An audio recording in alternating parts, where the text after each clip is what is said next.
beautiful, loving planet called Earth. Before we get into reading the first four parts of Anna Karenina are, there's a few things I wanted to talk a little bit about. So today is haircut day. And this will probably be the last time you see long hair for at least a couple of months, 2 or 3 months from now. I will get another haircut where I am just buzz it off. Not just buzz it off, but like get it down to where I feel comfortable during the summer months and that situation. So today it's all about, not trimming it down, but just, getting it ready for, the next couple of months. Until summertime. It would probably be like a 7 on top and like a 2 on the sides. But you'll see that in tomorrow's vlog. Another thing that I wanted to discuss is I did end up watching Anna Karenina film. It was a 2-hour, 10-minute film. It took me a little bit over just a few hours of yesterday to watch it and complete it. Now, there are other things that I would like to discuss in today's vlog as well. Like, for example, I finished watching The Nun 2, or rewatching The Nun 2. We started watching another live stream of Erika Nagashima's, which she plays more of Final Fantasy VII Rebirth. And let's just get into this video. So, this is part 1. Prince Stepan ArkadyevichAoblonsky, also goes by the nickname of Stiva, a Moscow aristocrat and civil servant, has been unfaithful to his wife, Princess Daria Alexandrova Nova, also known as Dolly. Dolly has discovered his affair with the family's governess, and the household and family are in turmoil. Stiva informs the household that his married sister, Anna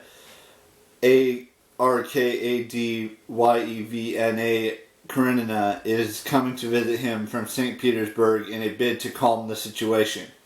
Meanwhile, Stiva's childhood friend Konstantin, Dmitrievich Levin, also known as Kostya, arrives in Moscow with the aim of proposing to Dolly's youngest sister, Princess Katerina Alexandrovna,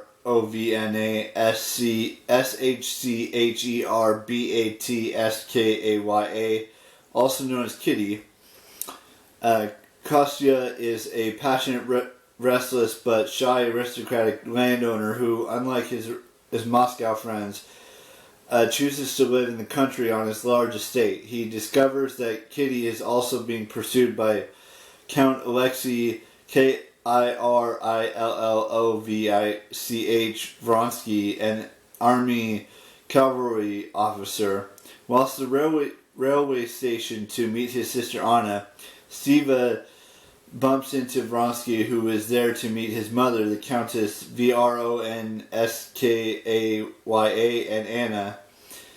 Anna and Vronskaya have traveled and talked together in the same carriage. As the family members are reunited and Vronsky sees Anna for the first time, a railway worker accidentally falls in front of a moving train carriage and is killed. Anna interprets this as an evil omen. At the Blonsky home, Anna talks openly emotional to Dolly about Stiva's affair and convinces her that Stiva still loves her despite the infidelity. Dolly is moved by Anna's speeches and decides to forgive Stiva. Kitty, who comes to visit Dolly and Anna, is just 18. In her first season as a debutante, she is expected to make an excellent match with a man and her social standing. Vronsky has been paying her considerable attention. Hang on a second. Let me do something really quick here. But when Kostya, where were we? Considered it, and she expects to dance with him at a ball that evening. Kitty is very struck by Anna's beauty and personality and becomes infatuated with her just as much as Vronsky. When Kostya proposes to Kitty at her home, she clumsily turns him down. And as she is in love with Vronsky and believes that he will propose to her, she was encouraged to do so by her mother, the Princess Schcherbatskaya, who believes Vronsky would be a better match, in contrast to Kitty's father, who favors Kostya. At the ball, Kitty expects to hear something definitive from Vronsky, but he dances with Anna instead, choosing her as a partner over a shocked and heartbroken Kitty. Kitty realizes that Vronsky has fallen in love with Anna and has no intention of marrying her, despite his overt flirtations.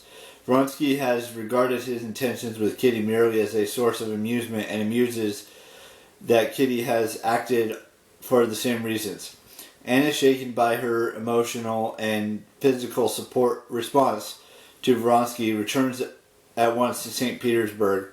Vronsky travels on the same train during the overnight journey. The two meet and Vronsky confesses his love. Anna refuses him, although she is affected by his attentions. Kostya, crushed by Kitty's refusal, returns to his estate, abandoning any hope of marriage. Anna returns to her husband, Count Alexei Alexandrovich Karenin, a senior government official, and her son Seryoza in St. Petersburg. Part 2. I know this is going to sound like a long video. I'm just going over what each part is. Maybe I'll just do 2 parts today, 2 parts tomorrow, and then 2 parts on Thursday. And then give you my opinion on the first 2 parts. The Schcherbatskys consultant doctors over Kitty's health, which has been failing since Vronsky's rejection. A specialist advises that Kitty should go abroad to a health spa to recover. Dolly speaks to Kitty and understands that she is suffering because of Vronsky and Kostya, whom she cares for and had hurt in vain. Kitty, humiliated by Vronsky and tormented by her rejection of Kostya, upsets her sister by referring to Steva's infidelity, saying she could never love a man who betrayed her. Meanwhile, Steva visits Kostya on his country estate while selling a nearby plot of land. In St. Petersburg, Anya begins to spend more money in an inner circle of Princess Elizaveta, also known as Betsy, a fashionable socialite and Vronsky's cousin. Vronsky continues to pursue Anna, although she initially tries to reject him. She eventually succumbs to his attentions and begins an affair. Meanwhile, Karenin reminds his wife of the impropriety of paying too much attention to Vronsky in public, which is becoming the subject of gossip. He is concerned about the couple's public image, although he mistakenly believes that Anna is above suspicion.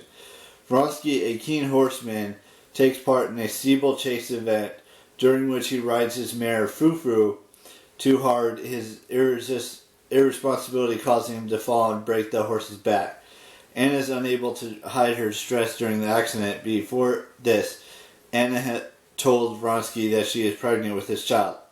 Karenin is also present at the races and remarks to Anna that her behavior is improper.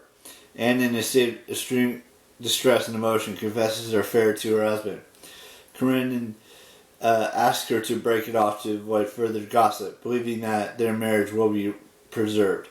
Kitty and her mother travel to a German spa to enable Kitty to recover from her ill health. There they meet the wheelchair-using PIETIST Madame Stahl, who is accompanied by the kind and virtuous VARENKA, her adopted daughter. Influenced by VARENKA, Kitty becomes extremely pious and concerned for others, but when her other joins them, she becomes disillusioned after learning from him that Madame Stahl is faking her illness. She then returns to Moscow.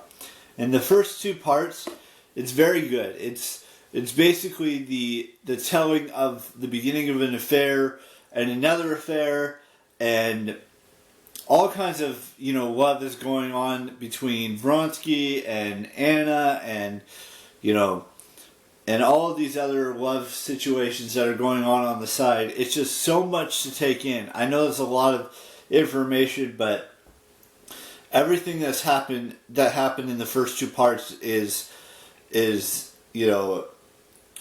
adultery, love, all of that stuff plays a factor in those first two parts. Now, part 3 and 4 we'll do tomorrow, and like I said, we'll do 2 parts each day until we complete it. Maybe it'll be Friday before I complete it, and then on Friday the plan is to go see a movie called Immaculate, and then I'll do a whole review on it on either Monday or Tuesday next week, which is the 25th or 26th, and then see where things take us from there. So, and then also happy first day of spring, and I have a few birthdays to wish, so let's just dive into that. I want to wish Tiffany Herrera a happy birthday, Rachel Talbot a happy birthday, Benny Fine a happy birthday, April Jeanette Mendez Brooks a happy birthday, and that does it for birthdays today. There's only one birthday tomorrow on Instagram and 3 on YouTube, so we'll do those tomorrow. And tomorrow you'll see a brand new haircut. We'll talk more. We'll do a few more parts of the book, and then see where things take us from there. And I will see you tomorrow with a brand new vlog. And bye bye.